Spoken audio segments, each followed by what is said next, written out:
ಚಿಕಿತ್ಸೆಗೆ ಬಂದ ಗೃಹಿಣಿಯರಿಗೆ ನಶೆಯ ಇಂಜೆಕ್ಷನ್ ಕೊಟ್ಟು ಅನುಭವಿಸುತ್ತಿದ್ದ ಡಾಕ್ಟರ್. ಇವನು ಡಾಕ್ಟರ್ ಕಬೀರ್ ಅಂತ. ಕಬೀರ್ನ ಆಸ್ಪತ್ರೆಗೆ ಗೀತಾ ಅನ್ನುವ ಗೃಹಿಣಿ ಹೋದರೆ ಕಬೀರ್ ಅವಳಿಗೆ ನಶೆಯ ಇಂಜೆಕ್ಷನ್ ಕೊಟ್ಟು ಅವಳ ಮೇಲೆ ಬಲಾತ್ಕಾರ ಮಾಡುತ್ತಾನೆ. ಕತೆ ಈಗ ಫ್ಲಾಶ್ ಬ್ಯಾಕ್ಗೆ ಹೋಗುತ್ತದೆ. ಇವರು ಸೀಮಾ ಹಾಗೂ ಅವಳ ಗಂಡ ದೀಪಕ್ ಅಂತ. ದೀಪಕ್ ಸೀಮಾಳನ್ನು ಕಬೀರ್ನ ಹತ್ತಿರ ಕರೆದುಕೊಂಡು ಬಂದು, ಸೀಮಾಗೆ ನನ್ನ ಜೊತೆ ಸಂಬಂಧ ಬೆಳೆಸಲು ಸಮಸ್ಯೆ ಆಗುತ್ತಿದೆಯಂತೆ, ಸ್ವಲ್ಪ ನೀವೇ ಚೆಕಪ್ ಮಾಡಿ ಅಂತ ಹೇಳುತ್ತಾನೆ. ಆವಾಗ ಸೀಮಾ, ನಮ್ಮ ಎಲ್ಲ ಪರ್ಸ್ನಲ್ ವಿಷಯ ಇವರಿಗೇಕೆ ಹೇಳುತ್ತಿದ್ದೀಯಾ ಅಂತ ದೀಪಕ್ನನ್ನು ಬೈಯುತ್ತಾಳೆ. ಆವಾಗ ದೀಪಕ್, ಡಾಕ್ಟರ್ ಹತ್ತಿರ ಯಾವ ವಿಷಯವನ್ನು ಬಚ್ಚಿಡಬಾರದು ಅಂತ ಹೇಳಿದರೆ ಕಬೀರ್, ಹೌದು, ನಾನು ನಿಮಗೆ ಒಳಗಡೆ ಚೆಕಪ್ ಮಾಡುತ್ತೇನೆ ಬನ್ನಿ ಅಂತ ಸೀಮಾಳನ್ನು ಒಳಗಡೆ ಕರೆದುಕೊಂಡು ಹೋಗಿ, ಈ ಸಲ ನನ್ನ ಹತ್ತಿರ ಬರುವುದಕ್ಕೆ ಇಷ್ಟೇಕೆ ಲೇಟ್ ಮಾಡಿದೆ, ನನಗೆ ನಿನ್ನನ್ನು ಬಿಟ್ಟು ಇರಲು ಆಗುತ್ತಿಲ್ಲ ಅಂತ ಹೇಳಿ ತಬ್ಬಿಕೊಳ್ಳುತ್ತಾನೆ.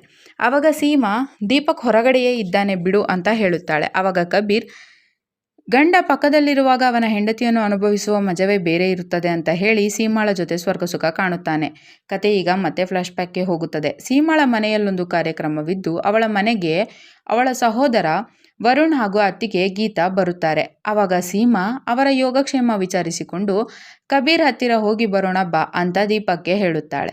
ಆವಾಗ ದೀಪಕ್, ಇವತ್ತು ನನಗೆ ಬೇರೆ ಕೆಲಸವಿದೆ, ನಾನು ಬರುವುದಿಲ್ಲ ಅಂತ ಹೇಳುತ್ತಾನೆ. ಆವಾಗ ಗೀತಾ, ನಿಮ್ಮ ಜೊತೆ ನಾನು ಬರುತ್ತೇನೆ ಅಂತ ಸೀಮಾಗೆ ಹೇಳುತ್ತಾಳೆ.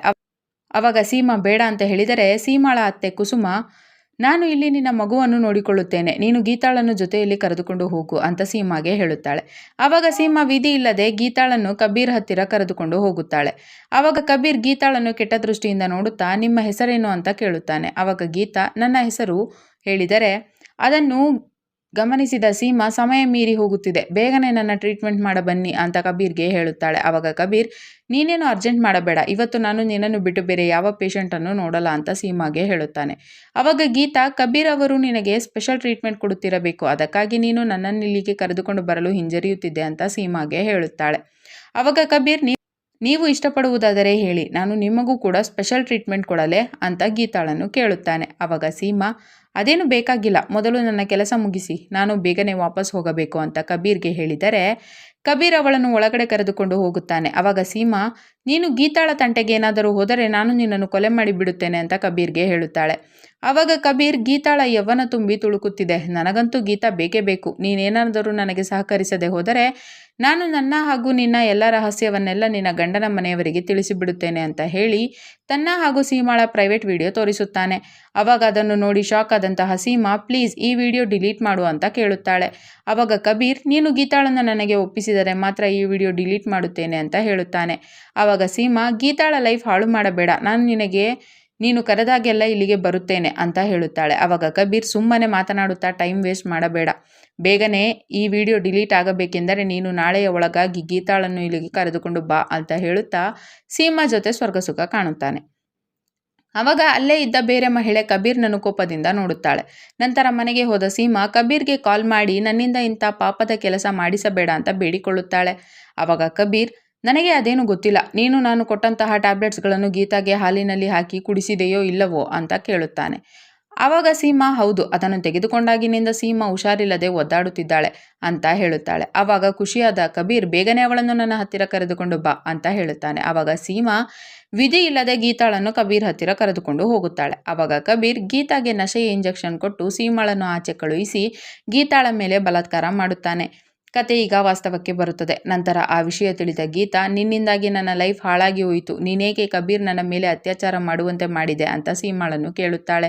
ಆವಾಗ ಸೀಮಾ, ನಾನು ಇದನ್ನೆಲ್ಲ ಈ ಮನೆಯ ಒಳಿತಿಗಾಗಿ ಮಾಡಿದ್ದೇನೆ ಅಂತ ಗೀತಾಗೆ ಹೇಳಿದರೆ ಕತೆ ಈಗ ಮತ್ತೆ ಫ್ಲಾಶ್ ಬ್ಯಾಕ್ಗೆ ಹೋಗುತ್ತದೆ.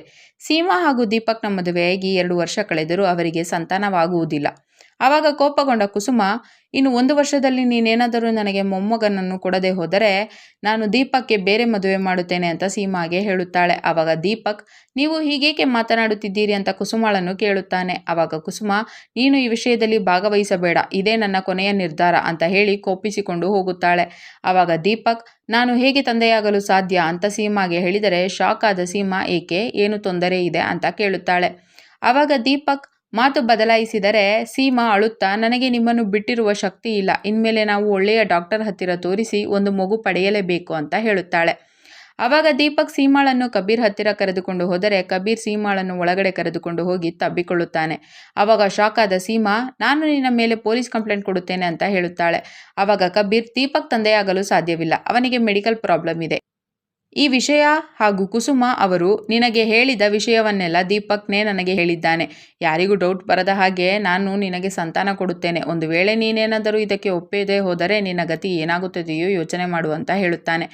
ಆವಾಗ ಸೀಮಾ, ಈ ವಿಷಯವು ನೀವು ಬೇರೆ ಯಾರಿಗೂ ಹೇಳುವುದಿಲ್ಲ ತಾನೆ ಅಂತ ಕೇಳುತ್ತಾಳೆ. ಆವಾಗ ಕಬೀರ್ ಇಲ್ಲ ಅಂತ ಹೇಳಿ ಸೀಮಾಳ ಜೊತೆ ಸ್ವರ್ಗ ಸುಖ ಕಾಣುತ್ತಾನೆ. ಕತೆ ಈಗ ಮತ್ತೆ ವಾಸ್ತವಕ್ಕೆ ಬರುತ್ತದೆ. ನಂತರ ನಿಜ ಸಂಗತಿ ತಿಳಿದ ಗೀತಾ, ನಿನ್ನಿಂದಾಗಿ ನನ್ನ ಲೈಫ್ ಹಾಳಾಗಿ ಹೋಯಿತು, ಇನ್ಮೇಲೆ ನಾನು ವರುಣ್ಗೆ ಹೇಗೆ ಮುಖ ತೋರಿಸಲಿ ಅಂತ ಈ ಸೀಮಾಳನ್ನು ಬೈಯುತ್ತಾಳೆ.